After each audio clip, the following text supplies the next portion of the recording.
ఈ వారం మీ మౌనం సహనం మేలు చేస్తాయి. కొందరితో ఉన్న సంబంధాలను మానుకోవాలన్నా అవి ఫలించే అవకాశం లేదు. మీ ప్రత్యర్థులు భంగపడతారు. ముఖ్య ప్రయాణాలను వాయిదా వేస్తారు. శారీరకంగా మానసికంగా అలసట, పనిభారం, ఆర్థిక భారాలు సూచిస్తున్నాయి. మీ కృషికి తగిన కీర్తి లభిస్తుంది. కార్యాలయంలోని ఆధిపత్యముకు కొన్ని సవాలు ఎదురవుతాయి. కొంతమంది ప్రవర్తన ఇష్టం లేకపోయినా అభ్యంతరకరంగా ఉన్నా సరే మౌనం వహిస్తారు. సమయం కోసం వేచి ఉండాలి. వాహన సంబంధిత విషయాలు కలిసి వస్తాయి. బ్యాంక్ లోన్లు చేసే ప్రయత్నాలు ఈ వారం కలిసి వస్తాయి. వ్యాపారంలో స్వల్పమైన మార్పులను చేయాలని నిశ్చయించుకుంటారు. ఈ దిశగా వ్యాపార ప్రచారంగాను నూతన ప్రణాళికలను అమలు పరుస్తారు.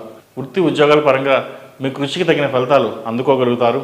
మాటలను కటువుగా ఉపయోగించే వైఖరి, ఆలోచించకుండా వెంటనే సమాధానం చెప్పడం వలన కొన్ని చేదు అనుభవాలు తప్పకపోవచ్చు.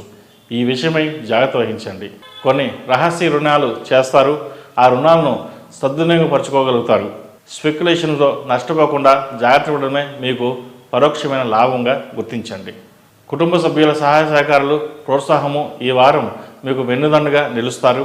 దూర ప్రాంతం నుండి బంధువులు ఈ వారం ఇంటికి వచ్చే సూచనలు గోచరిస్తున్నాయి. బంధువులతో కలిసి ఆనందంగా కాలం గడుపుతారు. భూ సంబంధిత తగాదాలు త్వరగా పరిష్కరించుకోవడం మంచిదని భావిస్తారు. ఈ పరిణామం చికాకు కలిగిస్తుంది. కారణాలు ఏమైనప్పటికీ ఈ వారం భూ సంబంధిత విషయం అంత అనుకూలంగా లేదు. చేసే పనిలో ఏకాగ్రత లోపిస్తుంది. కాబట్టి వీటికి దూరంగా ఉండడం చెప్పదగినది. బ్యాంక్ బ్యాలెన్స్ను సమకూర్చుకుంటారు. ఆర్థిక అభివృద్ధి మరింతగా కృషి చేయవలసి ఉందని భావిస్తారు. మీ కృషిలో లోపం లేకపోయినప్పటికీ కార్యాలయంలో ఈ వారం మందలింపులు తప్పకపోవచ్చు. నిత్య జీవితంలో ఇటువంటివి విషయాలు సర్వసాధారణమని మిమ్మల్ని మీరే సమాధానపరుచుకుంటారు. విద్యార్థులకు మంచి అనుకూలమైన సమయం. విదేశీ వ్యవహారాలు అనుకూలిస్తాయి. ఈశ్వరు సుబ్రహ్మణ్య పాశుపతి కంకణం ధరించడం చెప్పదగినది. ప్రతినిత్యం గణపతికి జిల్లేడు ఒత్తులతో దీపారాధన చేయడం వలన మంచి ఫలితాలు అందుకుంటారు.